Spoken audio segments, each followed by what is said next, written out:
Hey everybody, thank you for joining us for today's episode of Real Estate Disruptors. Today we have Daniel Marcos with the Growth Institute, and Daniel flew in from Austin, Texas to talk about the journey from entrepreneur to CEO. Now, I am on a mission to create 100 millionaires, and the information on this podcast alone is enough for you to become a millionaire in the next 5 to 7 years. If you'll take consistent action, you will become one. Now, I am having deep conversations with business owners right now that are facing a lot of uncertainty. Right now, what I'm offering, I don't do this all the time, is a dedicated 1-hour diagnostic call to talk about you and your business. The call is recorded and will be emailed to you to keep afterwards. Now, we're going to discuss exactly where you are in your business today, what you want your business and personal life to look like, and what the exact challenges you're facing right now that's preventing you to getting you where you want to go. At the end, I may suggest a couple of actions or a couple of products. It might be one of my products or a partner's products. The cost of these products is going to range from free to a lot of money, and just being totally honest with you. If this is something you might find valuable, go to stevetrang.com. And this show is brought to you by our sister company, InvestorLift. Get access to over 2 million cash buyers across the country. Go to InvestorLift.com, put in Disruptors to get 10% off. And we're going to be diving really deep into Daniel's world, so be patient with me. There's a lot to unpack. I'm really excited about this episode. You ready? It's ready. Thanks for the invitation. Oh, it's totally my honor. I got a chance to listen to you speak at Collective Genius. I was totally blown away. I actually shared one of my biggest tidbits from it, and kind of got viral for it, thanks to you. Nice. So just an FYI. So it was about how to excise cancer from your company, right? Oh, yes. We have those. Everyone talks about, excising cancer, and we say, oh, just get rid of cancer, without any kind of strategy behind it, right? So before we jump into this, you want to talk about the strategy for excising cancer? So I always talk about this chart of 9 boxes, right? Mm-hmm. I always rank employees in 9 boxes. So the further to the right are people that produce a lot of money, right? They're very productive. And the higher is the ones that are more aligned with your core values. Mm-hmm. So if you are on the top right, you're an A player, right? Love having you. Love having you, yes. And you love them for all very reasons. Yeah. They're great producing, but they're also in core values. They come, they're really engaged with the company. They do whatever they have to do to be successful. What I call the cancer or the difficult rock star is the one that is on the right, but on the bottom. Mm-hmm. And it's someone that if they leave your company today, you will cry because they're really productive. They do 20, 30% of your revenue, but that in the long term, you cannot work with them, right? Mm-hmm. I call them the cancer because whenever you identify cancer in someone's body, you don't remove it immediately. You do chemotherapy so you could decrease their power. And once they're weaker, then you remove them. Mm-hmm. That's what you have to do. Yeah. You have to identify the person, and you take probably 6 months to a year in debilitating the position and the person. Mm-hmm. And once it's debilitated enough, and then your business will not suffer. That's when you exit them. Yeah. It takes around 6 months to a year to do it right.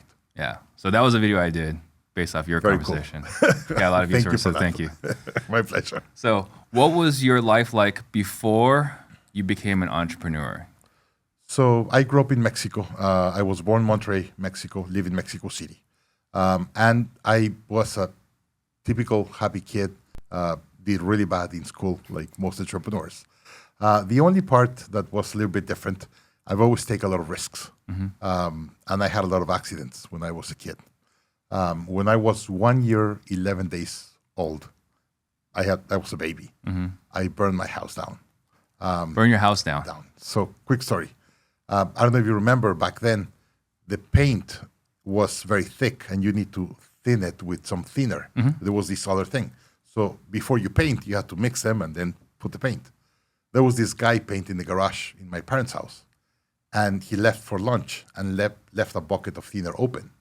And I was 1 year old. I was learning to walk, and it looked like I was crawling, and I kind of grabbed the bucket, tried to stand up, and I kind of threw it. The bucket fell on top of me, went to the boiler and blew up.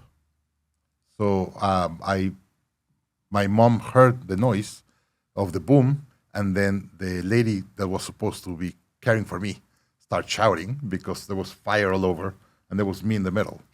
So my mom came running from the second floor, and she looks into the garage, and I'm walking in fire in the middle. So she ran into the fire, my mom. You're right, but you're on fire? I was completely on fire. completely on fire. She ran, hugged me, and then like hugged me so she could turn the fire out. Ran to the street. The first car that was moving on the street stopped the car, said, "Take me to the hospital."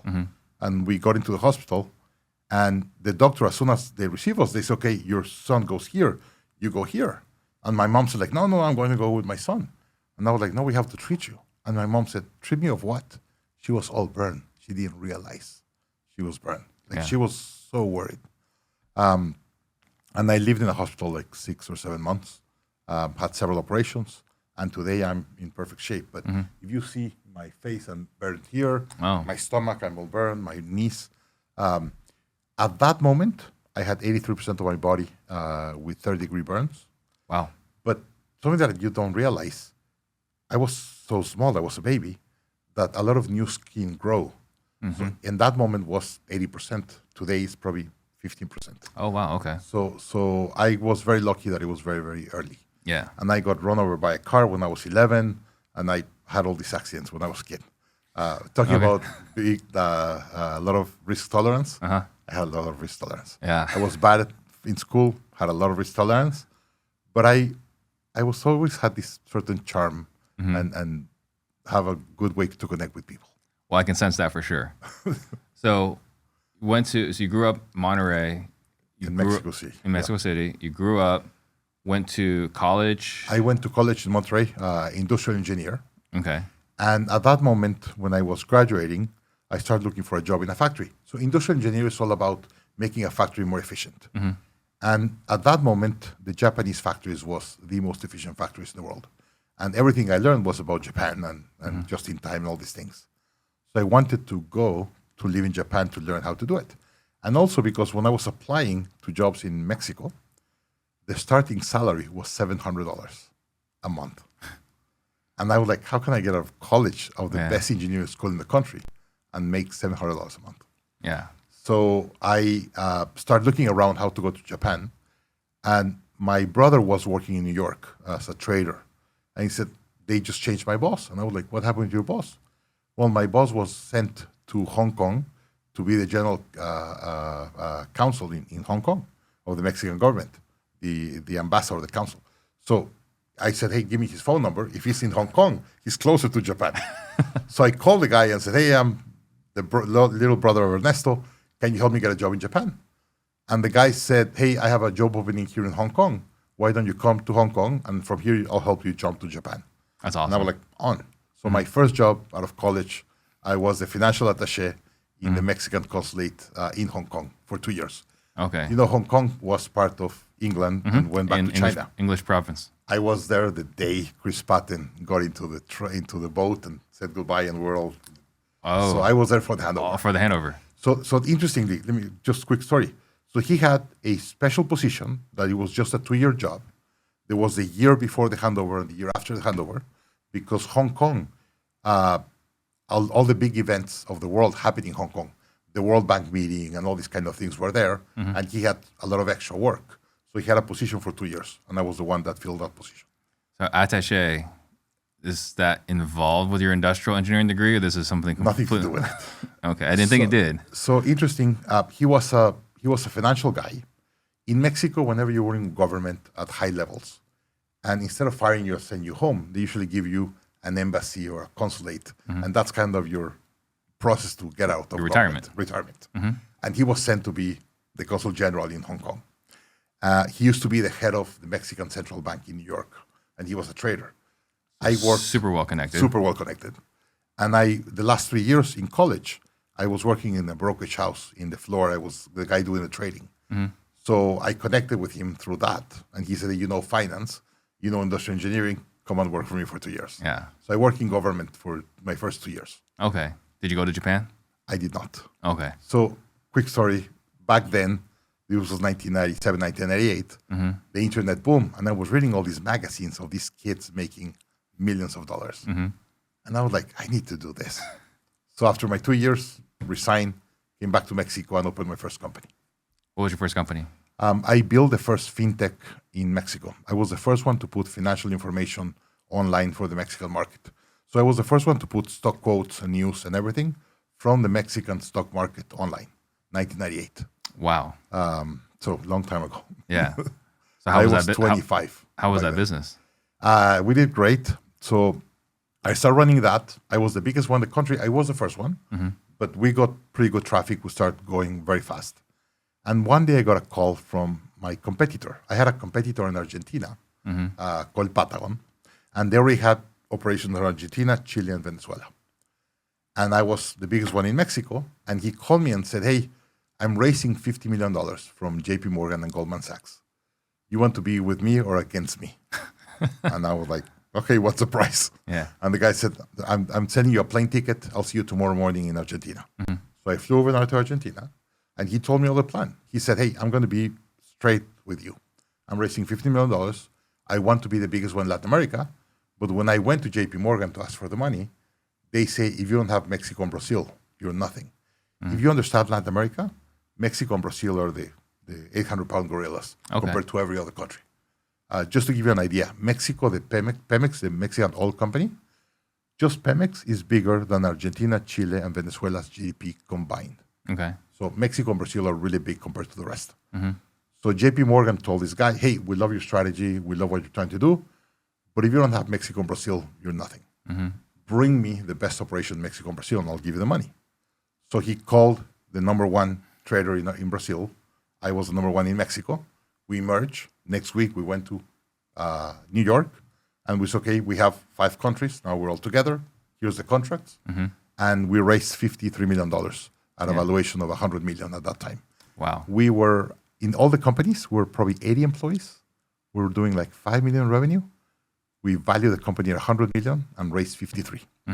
And then 6 months later, after that, we end up selling it to Santander, the 13th biggest bank in the world. Okay. Banco Santander is the biggest bank in Spain, but they're very big in Latin America. They have operations all over Latin America, and we sold the company for $753 million 6 months after that. So you did pretty well here, I imagine. I did decently well for that time. For that time. Yeah. Why would you continue working after that? First, we did very well in paper, and then we did not do that well in money after the bank. Okay. So here's something that happens as entrepreneurs, and I made that mistake. First, you get a lot of money in paper, and you think that you're worth that money. And until the money doesn't hit your bank, you're not like that. So at the moment, we were worth a lot in paper. In stock, I had a lot of stock. So you had a net worth. A net worth that it was pretty big.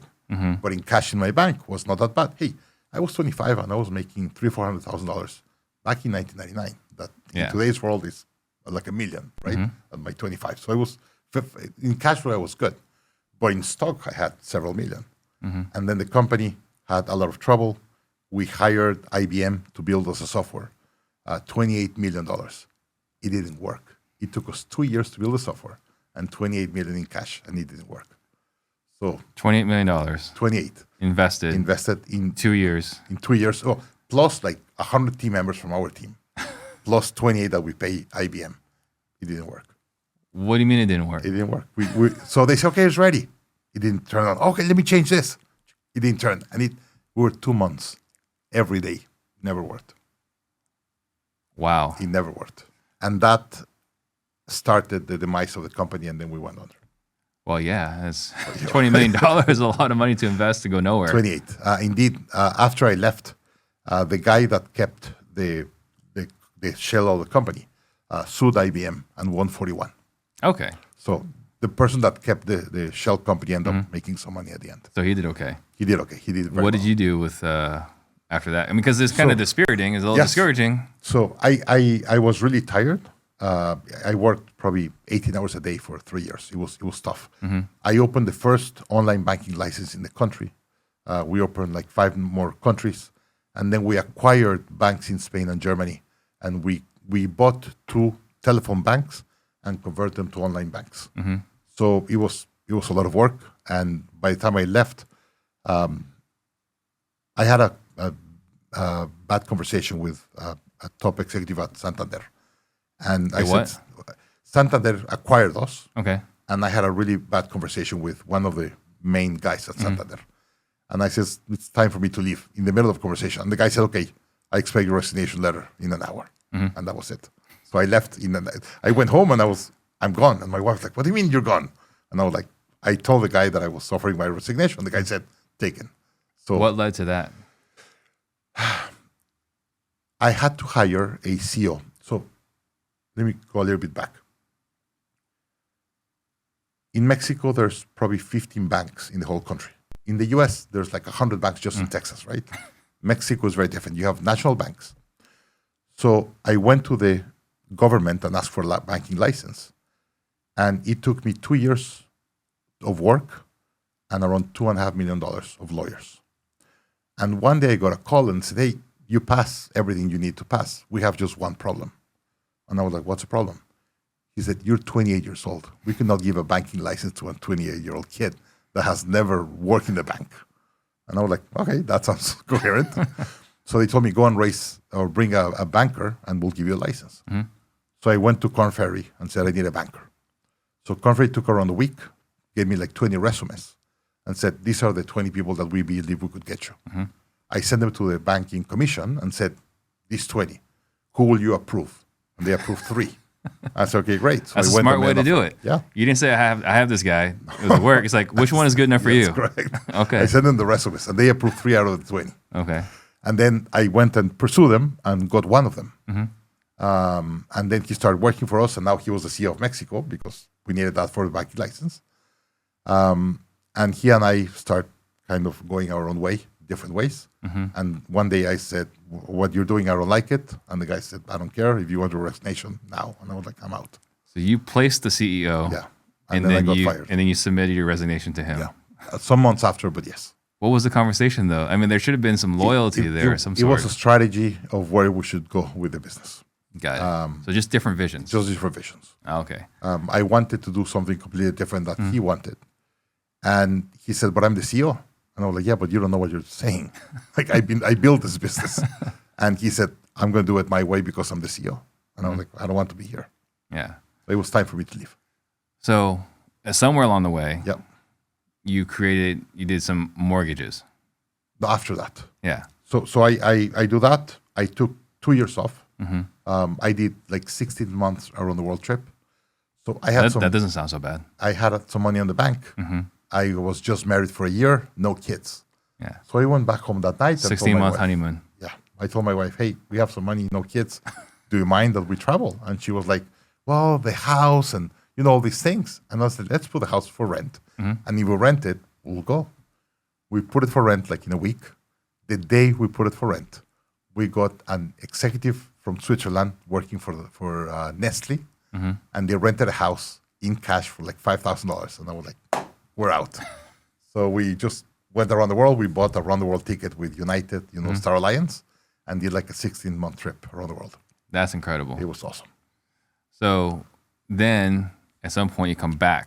So I did my MBA in Babson. So after that, went to do an MBA in Babson in Boston, and then moved to Austin and opened a mortgage bank. Okay. At that moment, there were 2 very, very important trends in the US. The first one was the Hispanic market. I don't know if you remember the census of 2000 in the US. That's the first time the market realized how big the Hispanic market was. Got it. It was mostly illegal or undocumented people in the US, and they have never understood their purchasing power. In the census of 2000 was like a super awakening. And then 2004, it was the big push for home ownership. Yeah. Henry Cisneros was the CEO, was the Secretary of HUD, and he had a mandate to increase home ownership in the US like by 5 points, especially with minorities. And that's what created the subprime disaster that we had. So was it you saw the environment and then you created the mortgage? That's correct. So when I was in Babson, I was designing my next business, and I started learning a lot about trends. And for me, the 2 trends that were most aligned with me was finance, mortgages, housing, and Hispanics. I said, if I Hispanic, I know how to do that. So I moved to Austin, opened a mortgage bank to finance undocumented Hispanics. That was it. I love that you said design my next business. Yes, it has to be by design. Because we kind of fall into it, like, my first experience and stuff on entrepreneurship, right? Self-employment. I bought the rental properties, whatever. my first time working for myself was a realtor. And it's been a good experience. But what I learned about the realtor industry, and you probably learned this as well because you're in mortgages or were in mortgages, is that most realtors fall into that world. No one's like, I'm going to go and become a realtor. It's like, well, that looks interesting. I don't have any other thing. I'll be a realtor. Yeah, you fall back into it. So let me tell you a quick story because it goes exactly to that.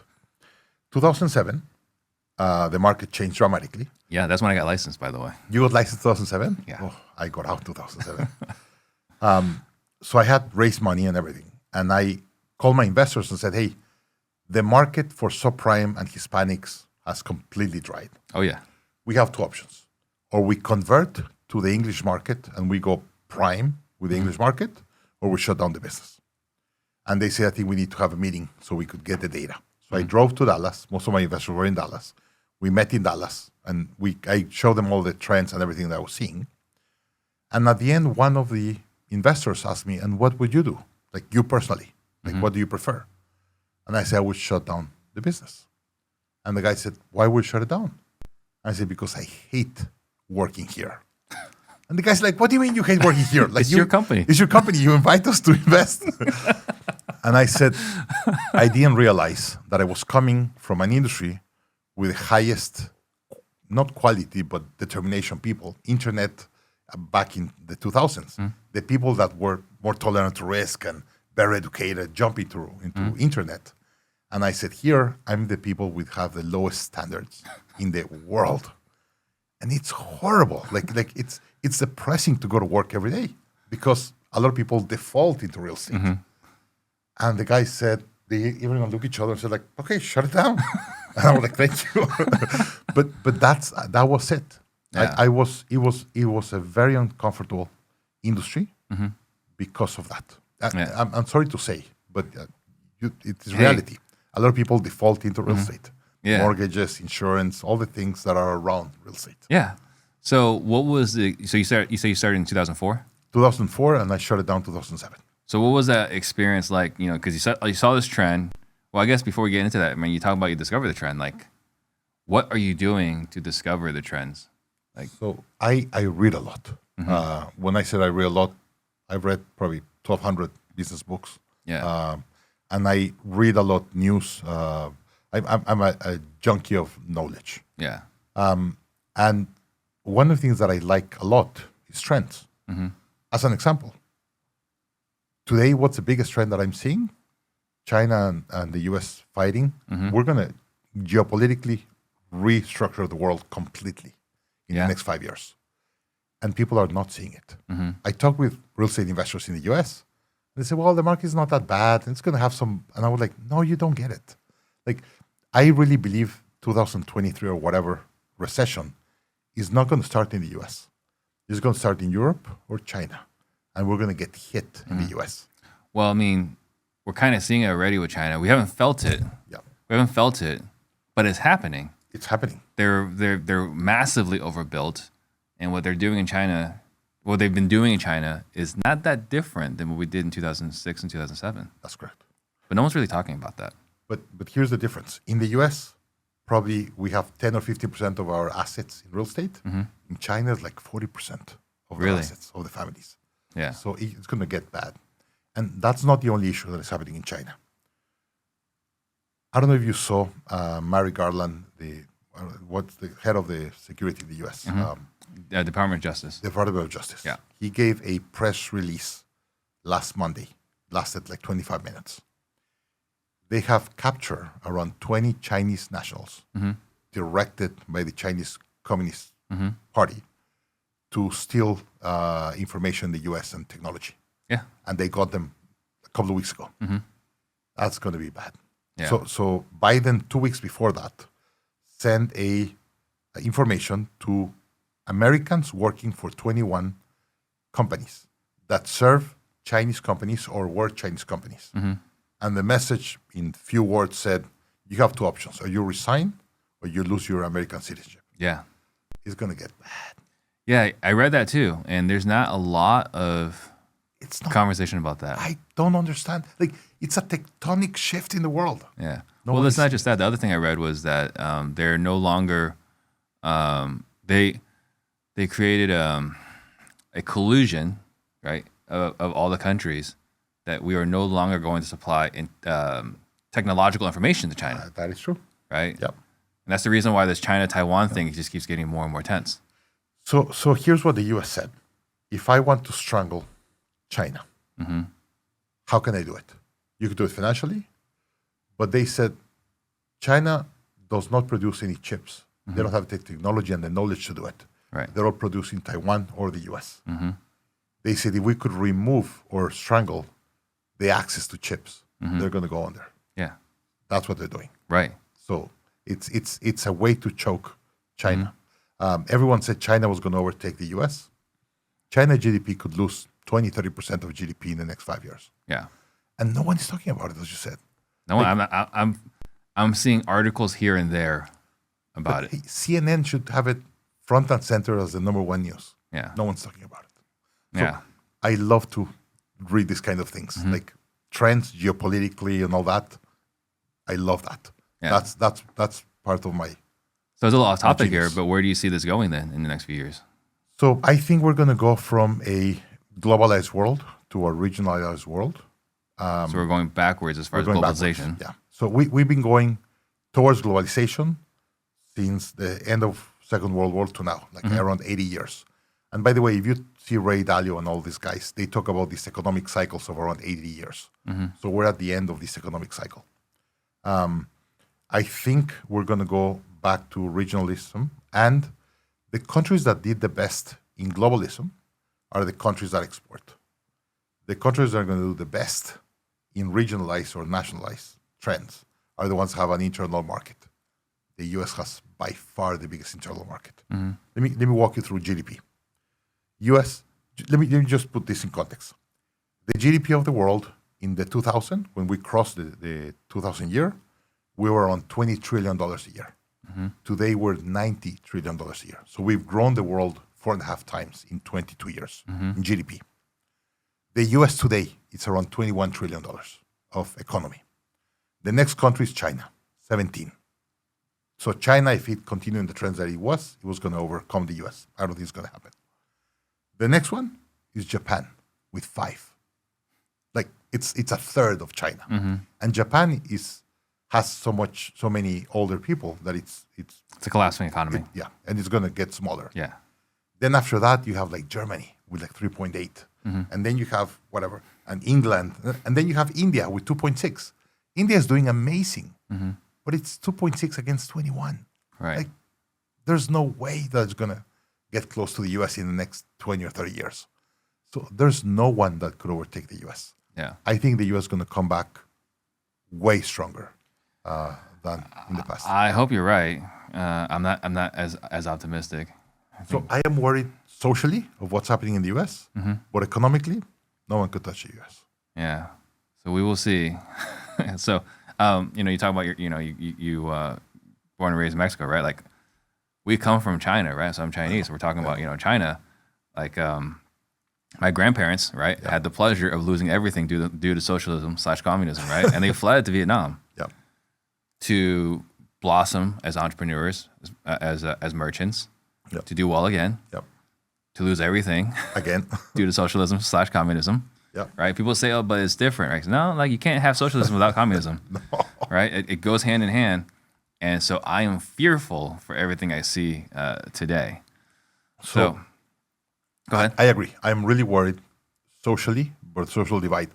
Ray Dalio has a saying that I really like. He said, "The hegemonies or the leading countries of the world, they don't die because they get attacked by someone else. They die from internal." Yeah, it's always from within. So yes, it can happen. I have a lot of trust in the U.S. that the U.S. is able to reinvent itself and the system and institutions work. Yeah. So for me, one of the biggest proof that the U.S. is going to be able to turn around, the day of January 6th, there was an attack of the Capitol.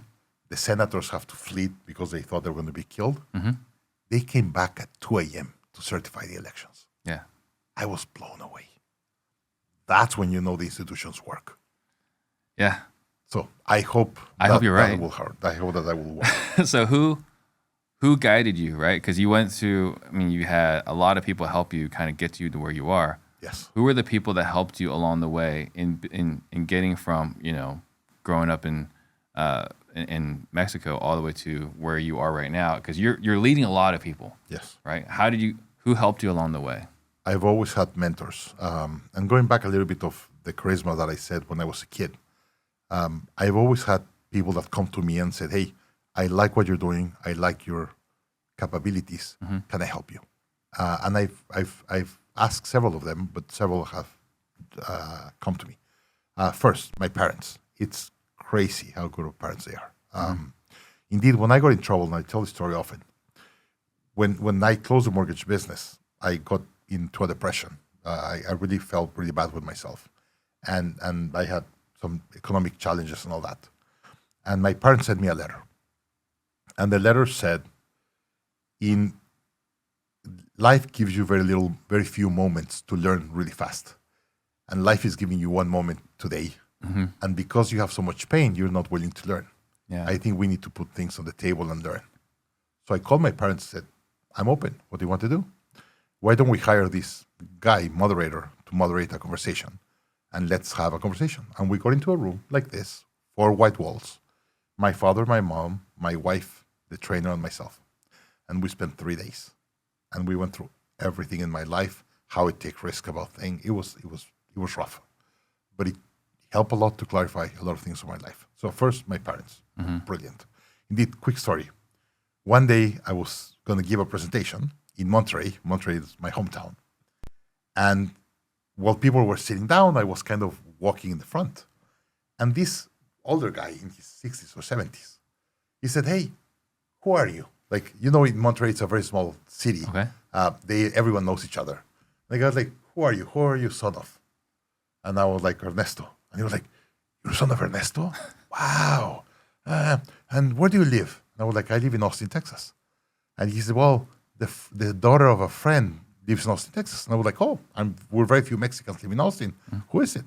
And he gives the name. And I was like, yeah, he's my father-in-law. I'm married with his daughter. The guy, stand up, really fast. I was like, you're the son of Ernesto and son-in-law of Pedro? And I was like, yeah, I need to hug you. This chat's going to be amazing. And I was like, why are you saying that? He said, those are 2 of the people that I admire the most. Oh. And you're the son of one and father-in-law of the other one. Yeah. You're amazing. Can I give you a hug?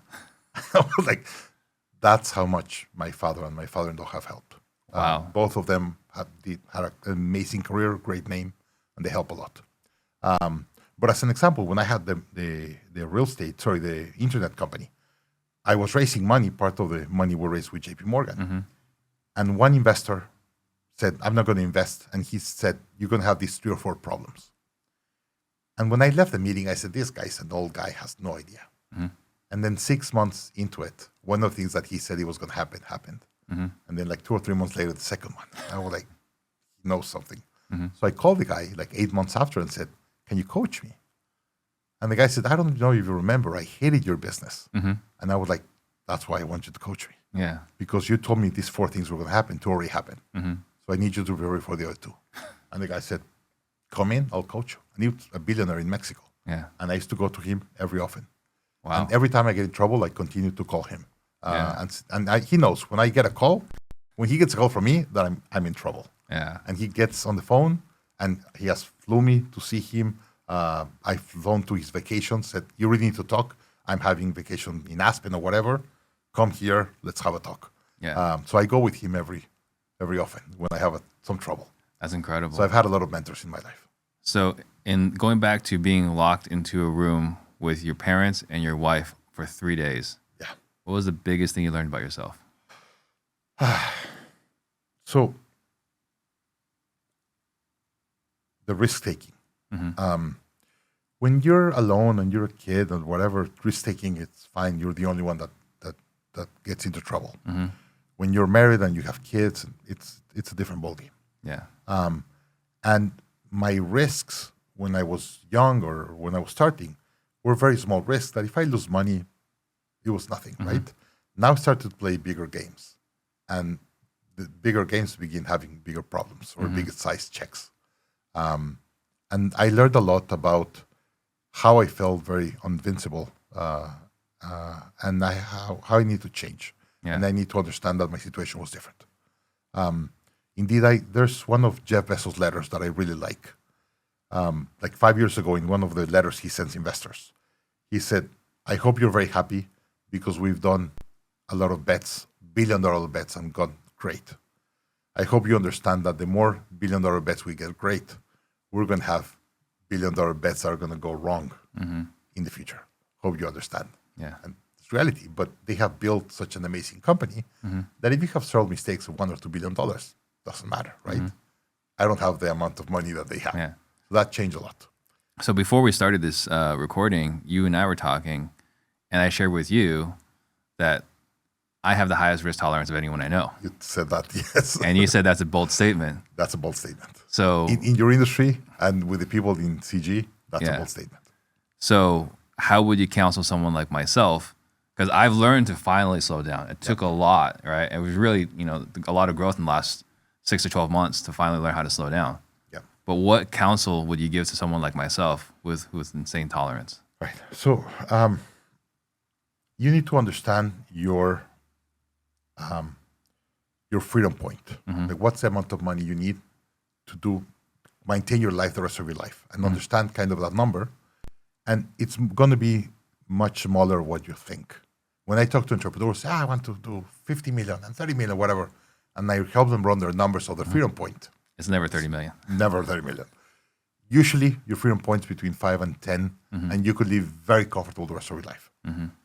So when I run their numbers, they kind of get it. So once you cross that, you go from risk off to risk on. I've learned how to keep some of that aside, and I don't touch it and I don't do anything. I'll give you an example. When my mortgage business got in trouble, I got personally, financially in trouble because I used to use my wallet as the wallet of the business, and I was completely no boundaries. Yeah. So when I was going to start Growth Institute, my second business, my wife said, hey, remember what we talk, what they're going to do. And I always tell businesses, you need to have 6 months of cash in the bank in your business. So whenever there's a recession or something, you could weather that. And my wife said, why don't we do the same? Perfect. So before I started my next business, I put at least 6 months in the bank account. Today, I have more than 3 years in that bank account. I could not touch that money for any reason. I could not pay payroll. I don't care. That's money reserved for the family, and I could not touch it. And my risk tolerance and investment of that money, it's completely different. Yeah. So I have a nest egg of like retirement money, and then I have another account that I don't touch. And I've learned to be very disciplined with those kind of things. Yeah. Before I didn't do that.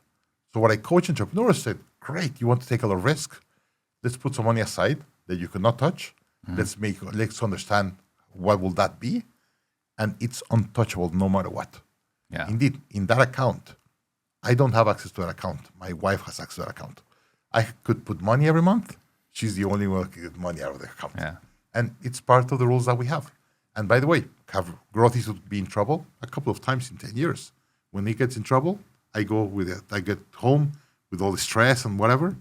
There's always food on the table. My wife is happy. My kids are okay.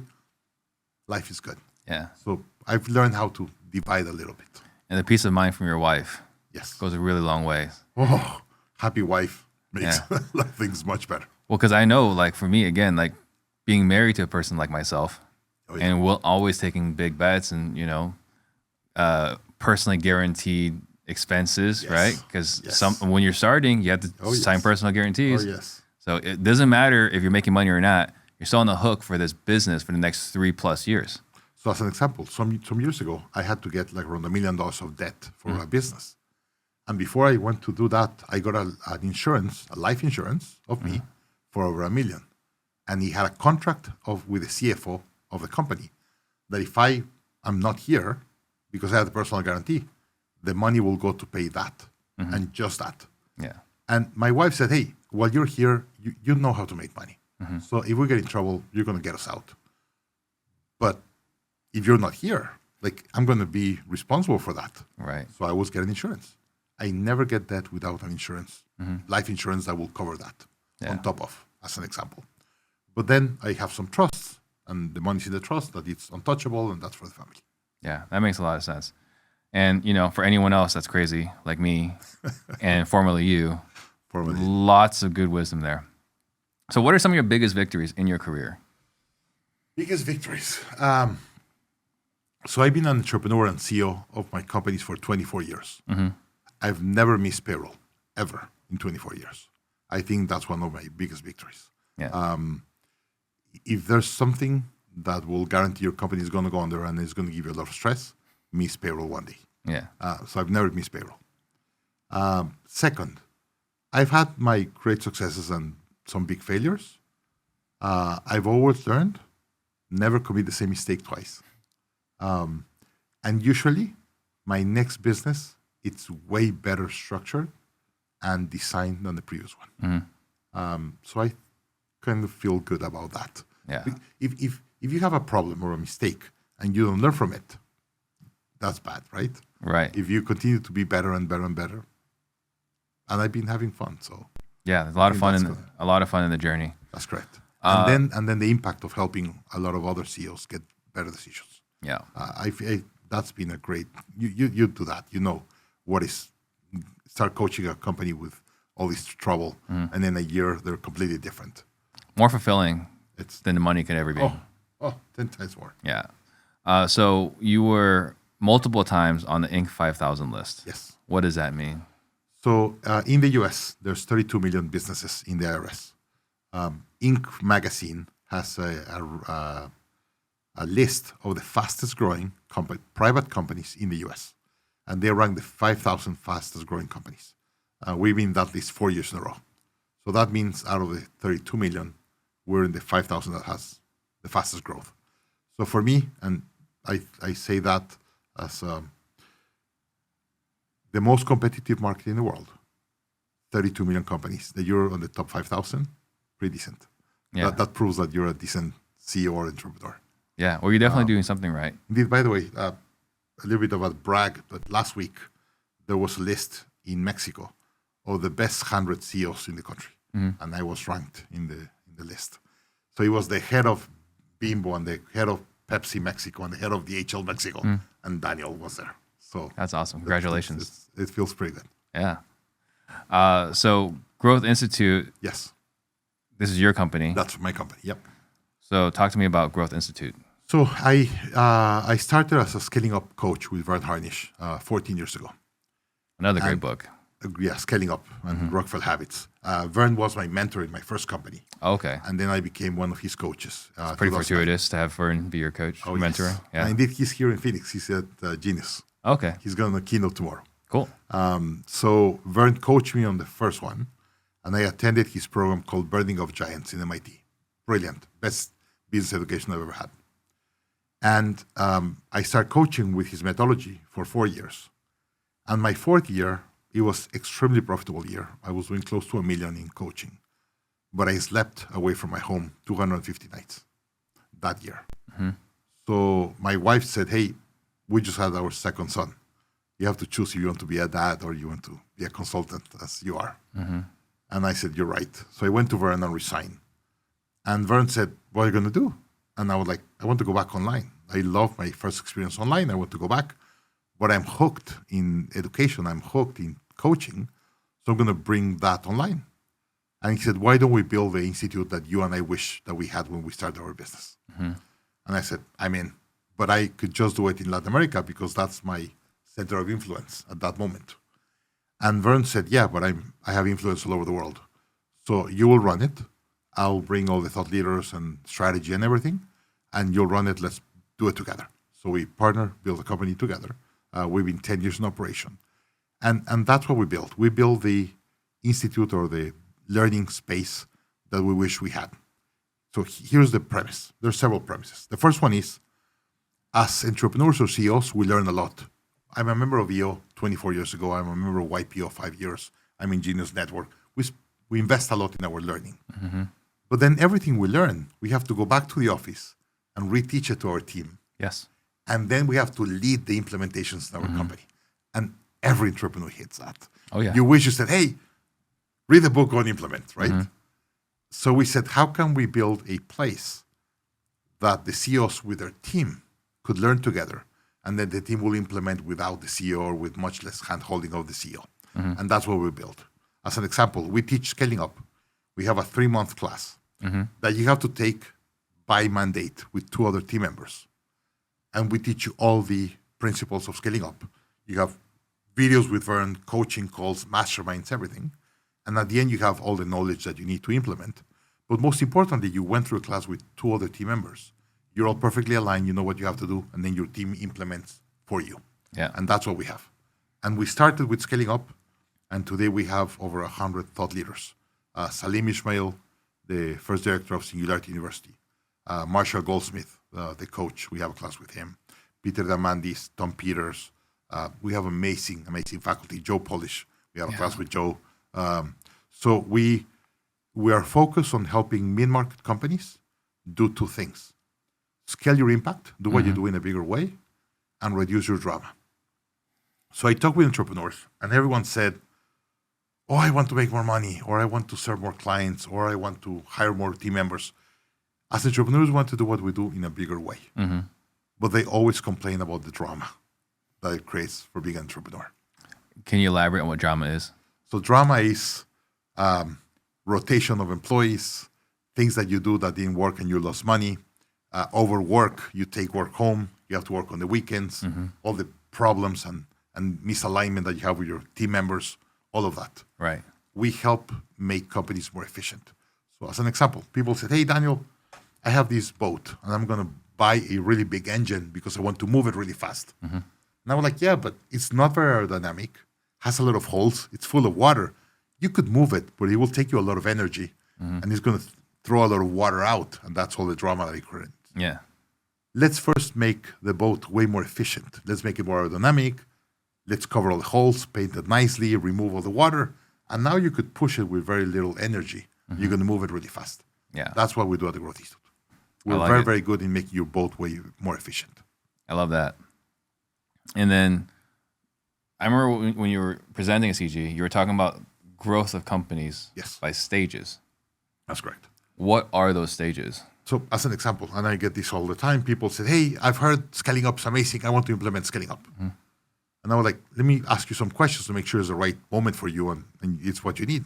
No, they told me it's an amazing book I have to implement. And I was like, that's like going to a doctor and said, I've heard penicillin is an amazing medicine. Give me penicillin, right?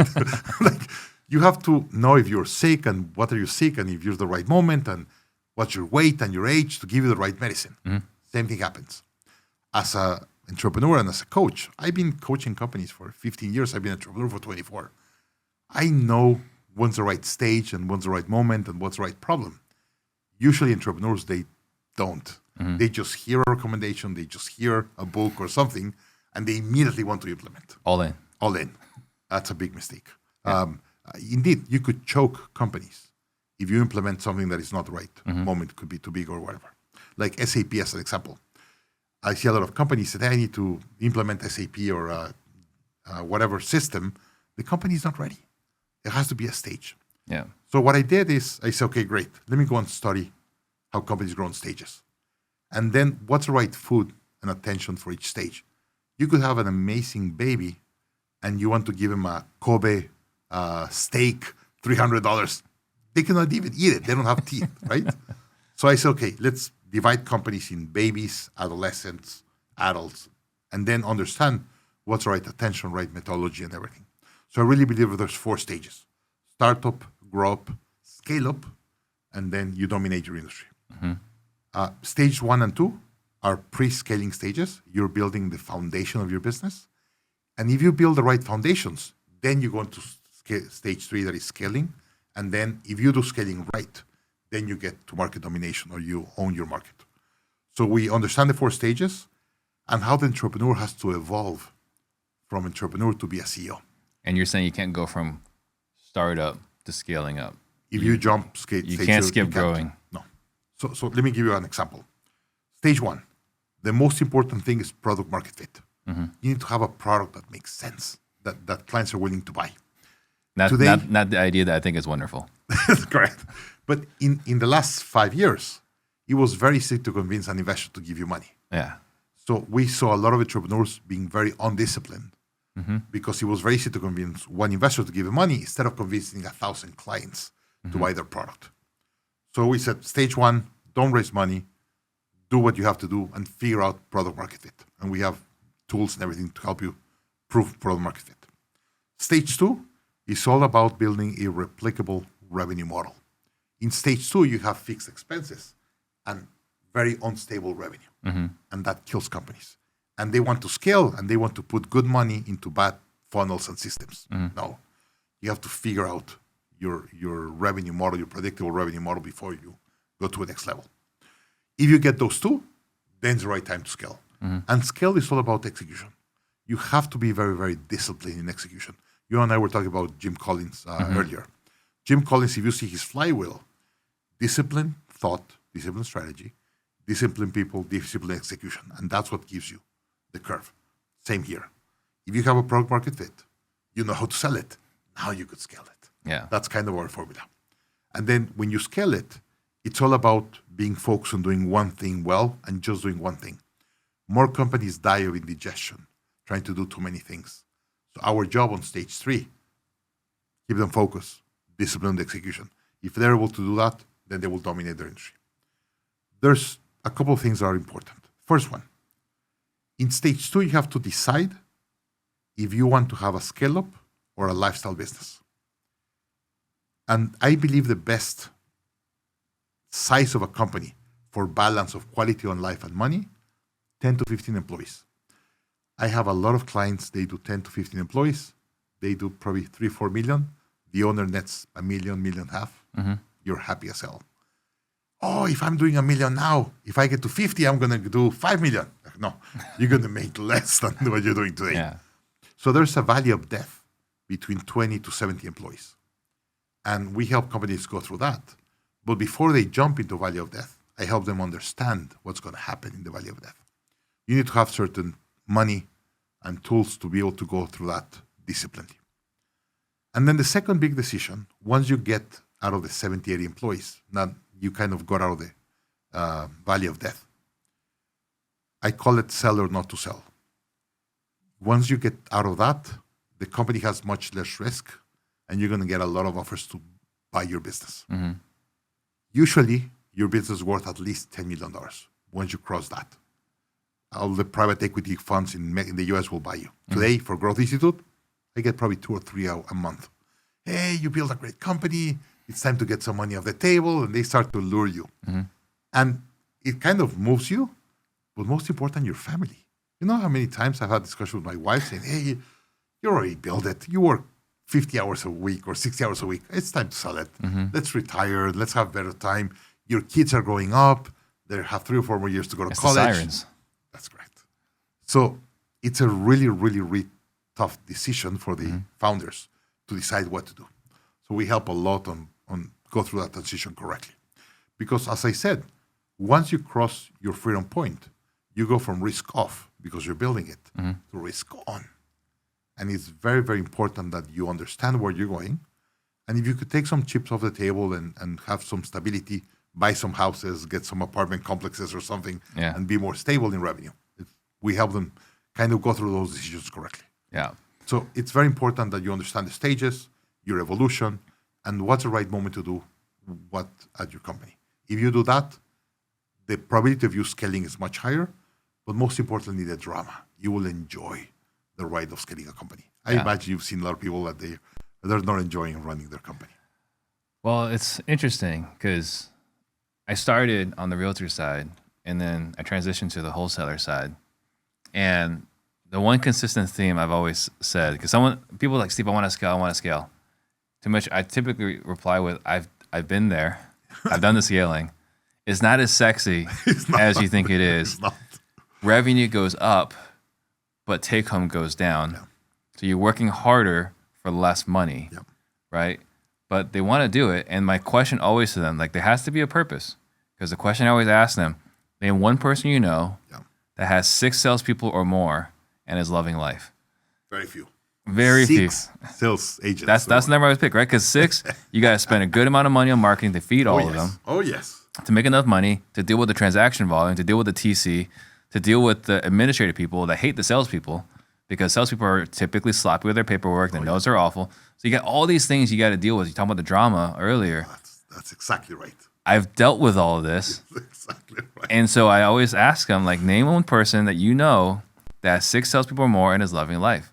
They exist. You know, you work with Frank Cava, Eric Brewer. They have them. They've got it. But they are seasoned investors. Right. I'd say that they have these, how do you call it? The teeth. The fangs. The thing. Yeah. They have so big things. The canines, yeah. They're making holes in the ground, right? Yeah. Like these guys are seasoned. They know what they're doing. They survived the last recession. Yeah. Right. And so the scaling thing is always amusing to me because like the buzzword for the last 2 years, I think, was like, I want to scale. Not today. And I've done the scaling thing. And, you know, I had over 100 agents in my brokerage. It was not How much fun. drama do you have? Some with the realtors. Predominantly, it was with like Department of Real Estate or the Board of Ethics or, you know, wage garnishment notices, right? Like you get all these things when you have you have a large organization. Oh, yeah. No one really talks about that. I hear you. Right? But the revenue's sexy. Yes. But you get a lot of those. You said those are the sirens. Oh. Yeah. But if the other day a mentor told me, he said, hey, is this your first company? And I said, no, it's my third. I said, okay, great. And I was like, why? He said, entrepreneurs, they don't know what they don't know when they're entrepreneurs for the first time. Mm-hmm. You've been there in the rodeo 3 times. Yeah. You get it. You've been knocked down a couple of times. You've been knocked out. You get it. Yeah. Whenever you see an entrepreneur for the first time, they say, oh, growth. No, wait. Yeah. So that's drama. So one of the other things I wanted to ask you about was the development of a business leader. So Ren and I were doing our sales leadership training, right? And it's not quite the same. There's a lot of overlap, but you know, you have the journey from entrepreneur to CEO. And I know we talked a little bit about the stages, but can you elaborate on the journey from entrepreneur to CEO? So in the first stage, you're an entrepreneur, and I have these archetypes that I assign. So you're a warrior. Mm-hmm. You're in front of your team, and you're fighting every fight. Mm-hmm. Stage 2, you have to be a leader. You have to step one step back and start working on your business. You have to be very selective. Hey, I'm going to be here, and you start seeing the animals and just shoot the ones that are the good ones, right? Mm-hmm. So you have to be a little bit more selective and step back and start leading your team. So you be a leader. Then stage 3, you have to become a leader of leaders. It's not about your growth. It's about the growth of your leaders. Mm-hmm. The more they grow, the more they're going to grow your company. So I tell entrepreneurs, you have to change your hat. Instead of your employees working for you, you work for them. So I tell my head of operations and my CFO, and I said, what do you need? How can I help you be better? Mm-hmm. What tools you need to do your job? I'm here to help you. I'm working for you. Indeed, what I do is I turn the org chart around and I put the CEO on the bottom. And I said, you're here to support your managers and your leaders, and they are here to support the frontline employees. Mm-hmm. The ones that are making you money are the guys up there. Yeah. Your managers, they're an excuse to help you manage the guys on top, right? Mm-hmm. So when I turn around the org chart, they kind of see it and they realize that their job is completely different. Mm-hmm. The entrepreneurs are able to get to stage 3 and understand that way easier scale because they understand that the relationship is different, the objective is different. And I tell them they have to stop playing chess and stop playing checkers and play chess. Yeah. So if you see a checkers board, all the chips are exactly the same, black or white, but they have the same capabilities. And you move them around. That's until stage 2. Mm-hmm. When you get to stage 3, you look at your board and you're playing chess and said, wow, every team member is different. They have strengths and weaknesses. Mm-hmm. And you cannot manage them all. Your job is to put them on the right position for them to use their strengths, and you cover their weakness with someone else. And then you step aside and you allow them to play and allow them to run your company.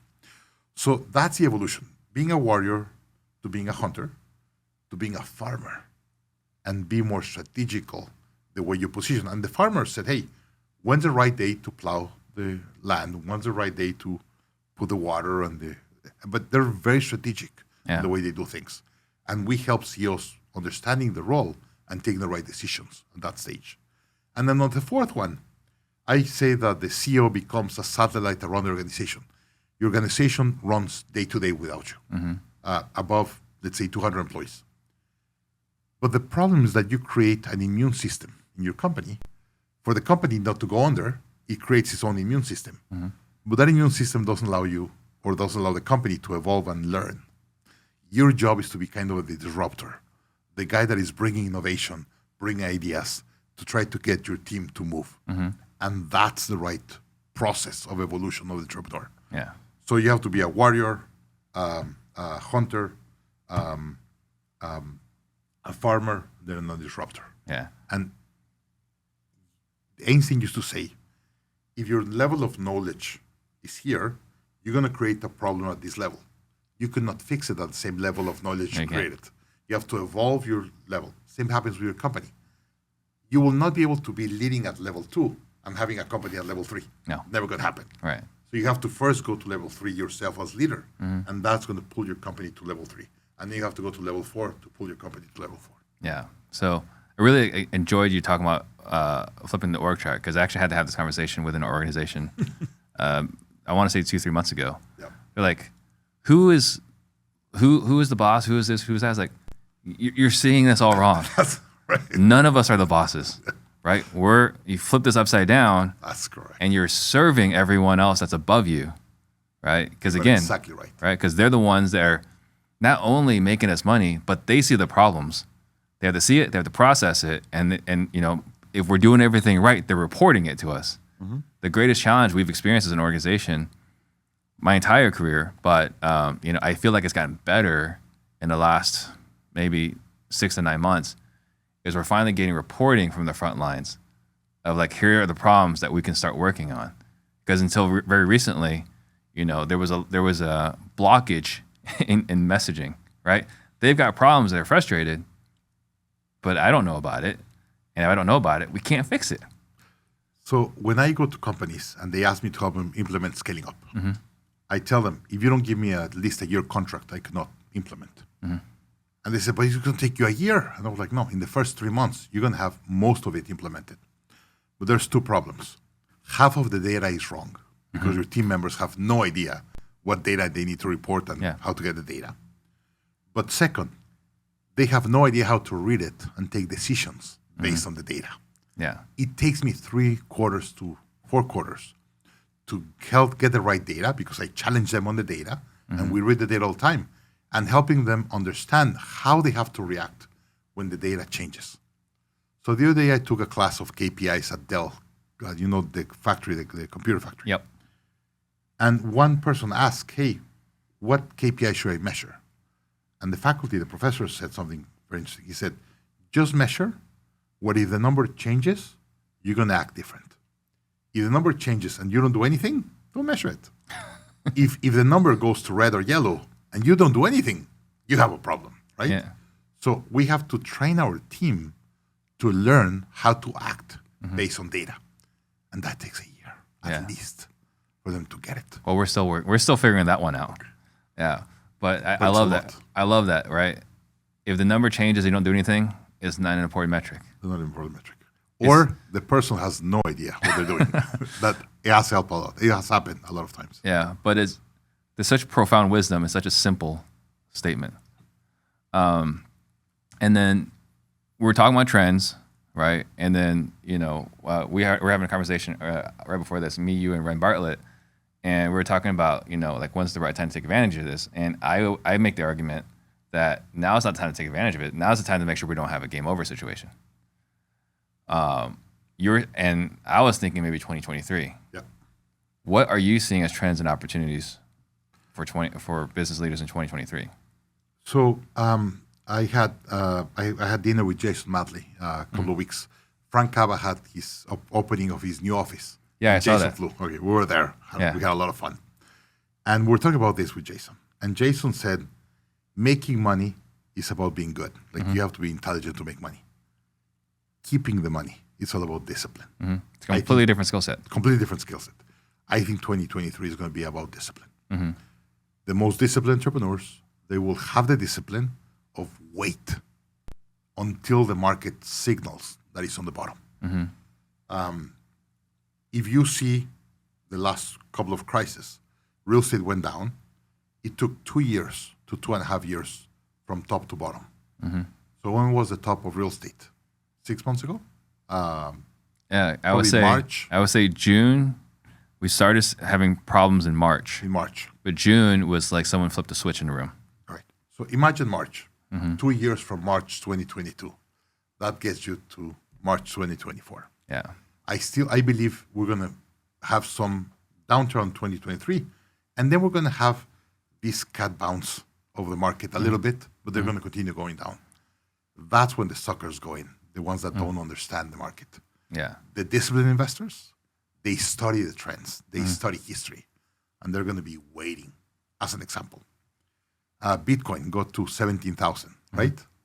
I have a lot of friends that jump in at 17,000. And today it's at 2021 and they look like heroes. And I'm like, it's going to go down to below 10. And people said, you're crazy. Like if it goes below 10, the world's going to die. I'm not going to start buying if it's not at least at 12. And I have a lot of friends that have attacked me. You're never going to be able to buy at that price. We'll talk later. I know Bitcoin's going to go below 10,000. Yeah. The ones that get excited at 17 and they bet the house, when it gets to 12 or 10, they're going to lose the shirt. Yeah. That's discipline. And I think one of the other things too, we're talking about discipline, and this might sound, kind of crazy, but the people that are all in on these bets,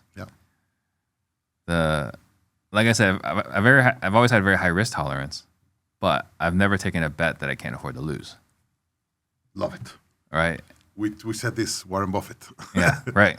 First rule of Warren Buffett, never lose money. Yeah. Well, I've lost a lot of money. But it's money I've lost where like if I lose it, it is what it is. Right? And so, but I've seen so many people. You're disciplined on the bets that you make. I like to think so. Everyone else thinks I'm crazy. But yeah, I mean, you see these guys that go all in, like Wall Street bets, right? Or, we call them moon boys, right? In the crypto world. Yep. It's all in. And man, like they're in their entire emotional lives is surrounded only on one metric. I guess that one KPI, right? if it's green or red. So don't do it. As an example, when I built my company, I was very successful as coaching. And I said, I'm going to keep my coaching on the side because my business is going to have ups and downs. But my coaching is super stable, is super profitable. So today I have 2 companies. I have Growth Institute. We've been 4 years in the 5,000. We're doing great. I know we're going to have tough times. In COVID, we had a couple of tough moments at the beginning of COVID. Oh, for sure. My consulting business, super stable. I had clients for 10 years. They said, Daniel, you're like my lucky charm or my insurance. Like, you're never going to be off my payroll. Like, for you to be off my payroll, I'm going to have to go on there and close my company. Because you help me make better decisions. That helps you that. Very stable, very profitable, very high cash. Yeah. So when things get bad, I'm okay. Yeah.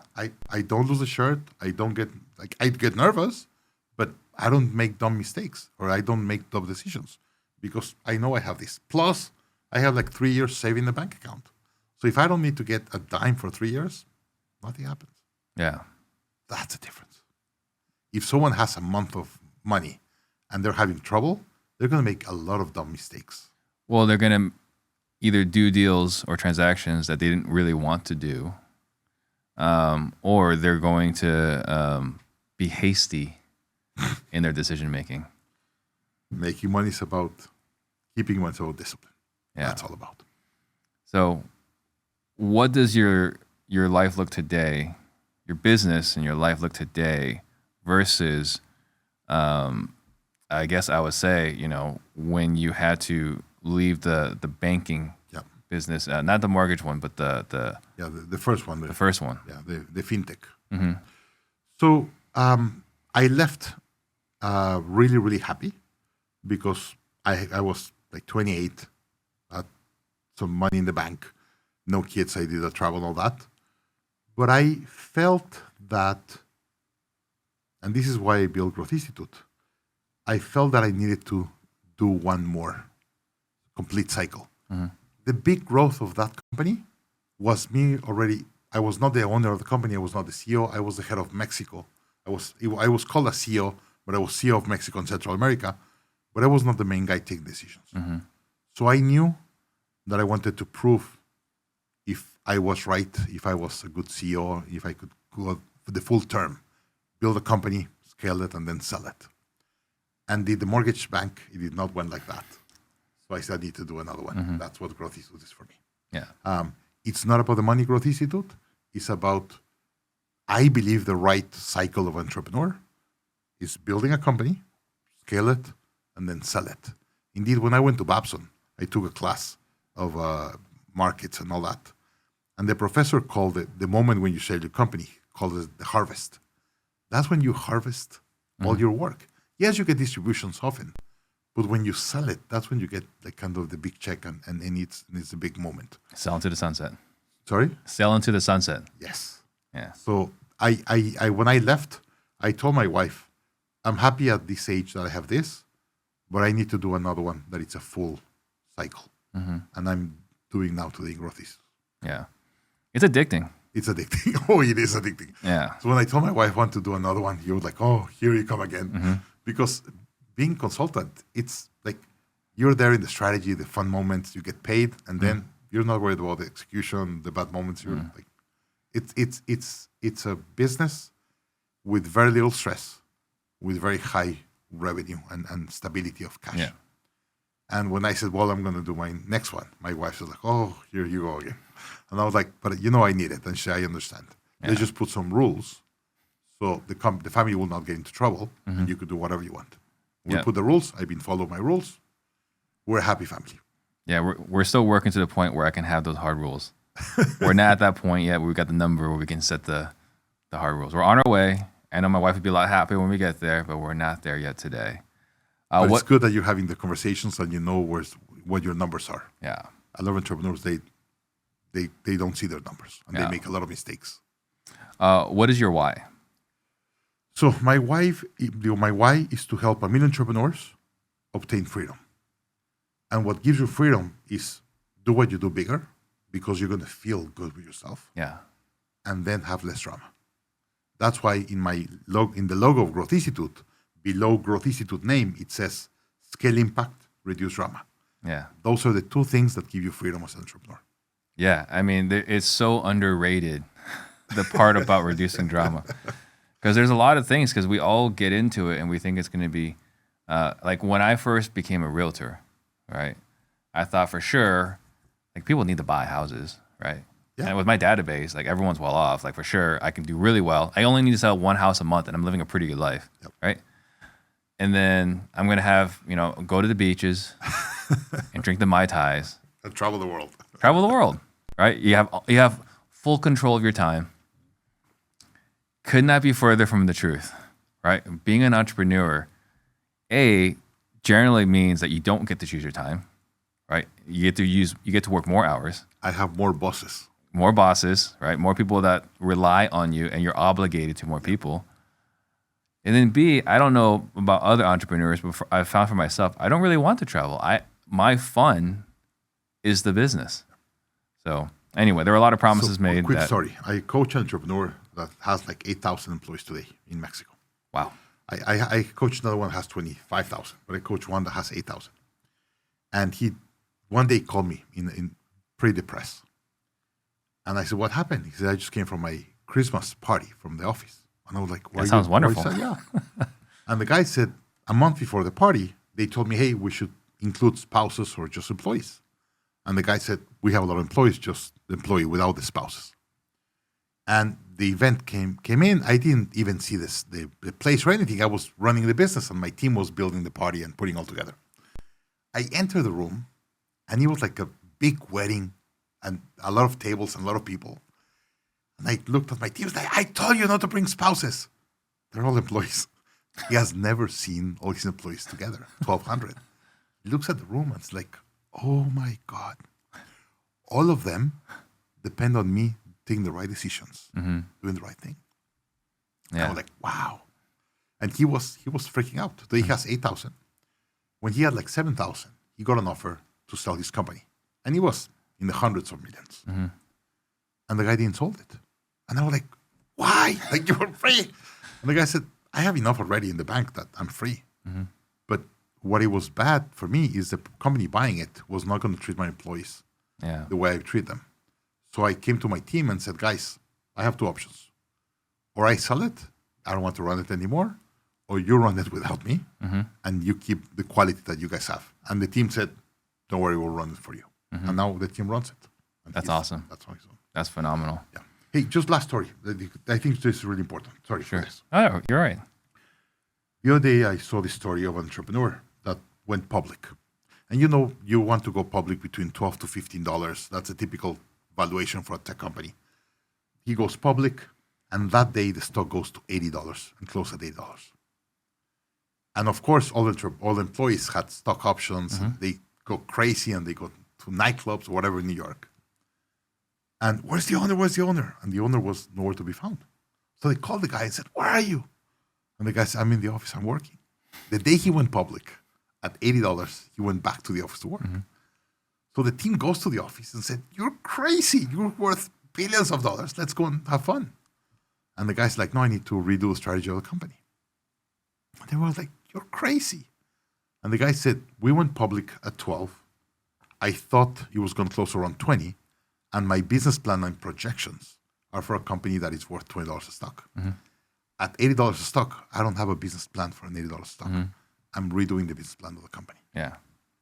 That's an entrepreneur that gets it. Yeah. Like, he knew that being public has its duties as Obligations, a CEO, scrutiny. And he said, if the company is worth $80, I need to give a return of a valuation of $80. I don't have the business plan. So he went back to the drawing board and redid the strategy. Yeah, I think I read this. Crazy. I think I read that same thing. It was I was reading it. It wasn't an article. It was a different book. It was The Hard Things About Hard Things. Great book. Yeah. Oh, amazing book. And I was reading that, and yeah, I'm definitely not that guy. I would have been celebrating with $80. By the way, talk about drama. Remember in the story, one day he's raising money. The company's about to go under. That guy's got more drama than anyone. You talk about drama, right? Yeah. But quick story, guys. He's raising money because if not, the company was going to go under. And one day he gets a phone call when he's with a banker, and it was his father-in-law. He said, my father-in-law never calls me. Yeah. So he sees the father-in-law and said, I think I need to get this call. So he gets out of the meeting, gets on the call and said, how can I help? And the father-in-law said, hey, I know you have a lot of pressure and you're raising money and all that. Just want to let you know, your wife had an accident and she was pronounced dead for a couple of minutes. But she's back alive. She's okay. Just want to let you know. I hangs off the phone. And the guy goes back into the meeting. And I was like, what the hell? So he goes into the meeting and he's like realizing his wife was dead for a couple of minutes. Comes back out of the meeting and calls the wife and said, how are you? And the wife said, like, I'm fine. Don't worry. I'm here. My father came, whatever. Go and do your stuff. And the guy's like, no, I need to go to see you. And the wife said, I'm in the hospital. I'm okay. So continue doing your stuff. And the guy continued to raise money. Yeah. Imagine that your wife was dead for a minute. The guy didn't take time to go back home to give a hug to his wife. Yeah. That's drama. That's drama. It's the life Brilliant book. It's the life we sign up for in certain capacities. Yeah. Right? I mean, you talk about obligations. Talk about You got employees. How many people depend on you? Yeah. How many people here, they're expecting a check from you to feed their kids?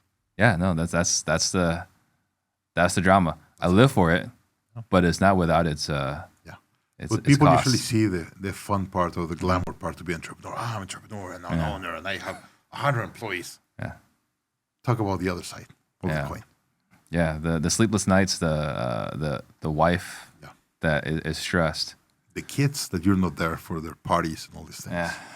What is your biggest struggle right now? What is my biggest struggle? I need to reinvent myself in several ways. I build a business that has carried me today, but how another mentor says, what got you here won't get you there. I'm in for a reinvention. I know how to make money and I know how to keep my clients happy, but I already pass a number of clients and limit that I'm overextended. I need to figure out how to continue giving value and provide even more value, but with less time for me. Today is not about drama for me. It's about time. Like, I start coaching calls at 7 a.m. So I wake up at 5 every day and do my morning routine 5 to 7. Probably once a week, I wake up at 5 and there's a text from one of my clients saying, I couldn't sleep, I'm having this issue, I need you to call me now. And I was like, at 5, I want to wake up, have my cup of coffee, like, be nice, right? Having to call a client at 5 a.m. because they're having some drama. I wish I don't have to do that. So those are the kind of things that I want to change. Yeah. It's stable. It's not about the money. It's about changing it so I can enjoy my life more. I mean, the best person I would refer to answer that question would be you. So how would you counsel yourself through that? You know what? It's very easy to do it with someone else. It's very difficult to do it with you. Yeah. So indeed, I had a call with my coaches. Every Wednesday, I have 5 coaches that work with me. So all the clients that I cannot serve or whatever, I send them to all the coaches. And I had a call with them and said, guys, I need to reinvent this business model. It's great. We all feed our families and we're happy. But it's getting to be too much. We've been growing a lot, and now the time commitment and the stress of the time is too much. Yeah. So I challenged them and said, how can we, indeed, I just hired a coach. You know, REI Business, Doing Less? Yeah, doing less. So I just hired Ari. Yeah. Indeed, yesterday night, I sent Ari a video. I went into Loom and sent him my calendar, and I show him every week my calendar between now and the end of the year. And then I show him, I have a spreadsheet with all my revenue and all that, and send it to him and said, hey, here's why I need your coaching. This is the amount of hours it's going to take me. This is the amount of work that I do. This is revenue. I need to reinvent my business. And I sent to him yesterday night. And that's what Ari is good at. That is what he's good at. Yeah. It was a great book, right? Was it Live More by Doing Less? Yeah. Yeah, an incredible book. And by the way, Ari, it's brilliant to run his life. I interviewed him for a podcast like a month ago. And he told me the podcast, I have a 7-figure consulting business. He's a paramedic in 2 hospitals. He's a firefighter. That's what he loves. He said, my only appointment in the day is your podcast. Everything else is on structure of the day. I was like, I have like 12 calls a day. Like a month before. Today, if a client asks for a call, my assistant gives them a call at the end of November. And people call me and say, like, Daniel, I'm paying you to be my coach. Like, I need a problem now. But I'm so busy that I cannot get their calls. Yeah. I have my space, but I have my routines and I have my spaces that my assistant could not put calls. And she needs to have special permission to block certain days. So I have to put those times and get my clients in. It's not the right thing. I need to. Well, my biggest struggle right now is I'm actually booking things on Sundays, right? Like there's no more times, right, in the weekday. So I'm booking things on a Sunday. So like every time I do it, there's a little bit of guilt. It's like, well. Yeah, but I had a commitment. I have to do it. Yeah. So by the way, I try to keep Saturdays completely off. Saturdays are completely open. Yeah. So my son plays soccer Saturday. That's my number one obligation on Saturday. And usually by Friday, I'm pretty tired. So I leave Saturdays 100% off. Sunday, I sometimes do a lot of planning or thinking before the week. Yeah. I try not to have calls or anything, but I still have pending emails or a presentation or something that I have to do on Sundays. Oh, yeah. Definitely preparing presentations. That's definitely on Sundays. Yes. Sunday night for me. Yeah. I usually around 6 or 7 p.m. going to my office or my home office, and I clean and I plan my week between 7 and 10 p.m. on Sundays. Yeah. Not the right thing. What is your superpower? I think be able to see a lot of data and kind of put it together. Well, that goes back to the trends starting the bank. I think that's my super. I have a couple of groups, masterminds that I lead. I've been talking about this thing with China for almost 2 years. And people were like, you're crazy. I'm like, gonna happen. And now it's happening. And they send me all these articles and said, you told me this 2 years ago. And I'm like, yeah, but I saw it 2 years ago. But I've read so much that that's what gives me. So that's kind of my superpower. Yeah. What's disappointing for me is like I'm reading these articles, but I'm reading these articles in places that are not commonly read sites. That's what's frustrating for me. So today the U.S. is very divided, and the media is just one-sided. 95% of the media in the U.S. is one-sided. I rarely go to a media site. I get a lot of my news in YouTube, like podcast. Like I read I hear a lot of podcasts and YouTube videos of the people I respect and admire. Like, I don't know if you read this guy, Neil Strauss, The Fourth Trading. That guy's brilliant. And he sees a lot of data and looks into trends. I love him.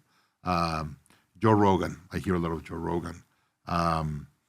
The Kitco guys to talk about metals.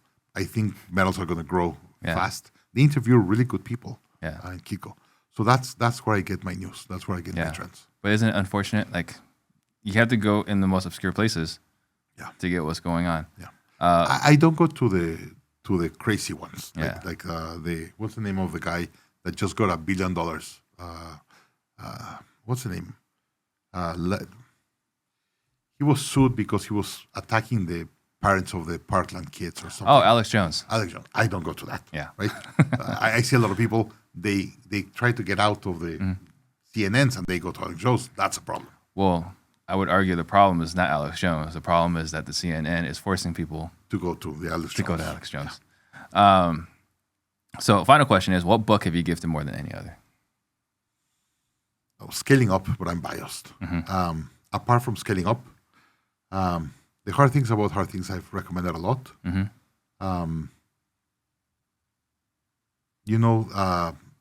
Leadership and Self-Deception. It's a great book. And I read that very early in my career. I should probably read it again. I've read it like 8 times. Every time I get in trouble with someone I love, I reread the book to think about the person and kind of help me get out of the box against the person. And I've read like 8 times.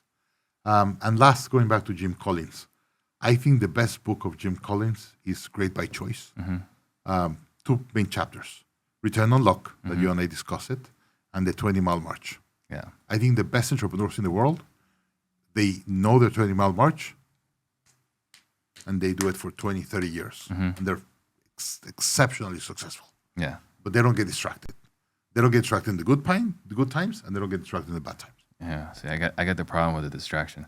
You know what's really cool, as we're talking about this, we're talking about leaders and leading leaders, right? Yep. And I've got the great benefit. I've got multiple great leaders here.